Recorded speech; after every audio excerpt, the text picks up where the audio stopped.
Ouça o barulho das ondas. Se você gosta de paisagem, de natureza, ande comigo. Meu canal é Osvaldo Bike News e também o Osvaldo Pena. Olha aí, querido.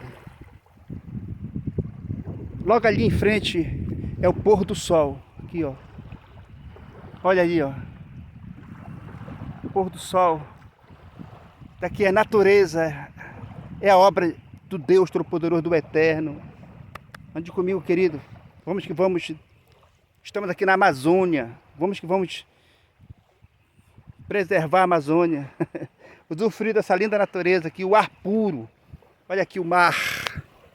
O rio é rio. Estamos um pouco fora do peso, mas fazer o quê, né? Momento de férias aí.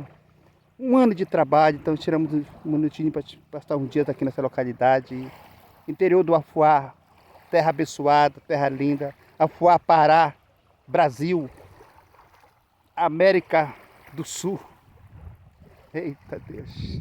Você conhece a Amazônia? E conhecer a Amazônia. Olha aí, ó. Olha.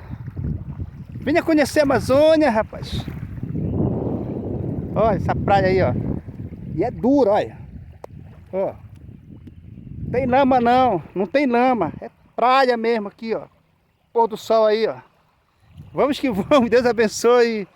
Conte comigo, vamos lá, queridos.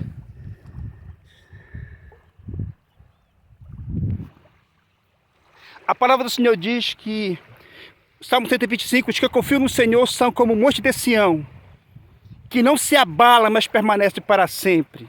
Eita, confiança, fé, esperança. Que Deus te abençoe. Se você puder compartilhar esse vídeo, compartilhe esse vídeo. O nome do nosso canal aqui é Osvaldo Bike News e também outro canal que é Osvaldo Pena. Deus abençoe. Estamos aí. Tchau.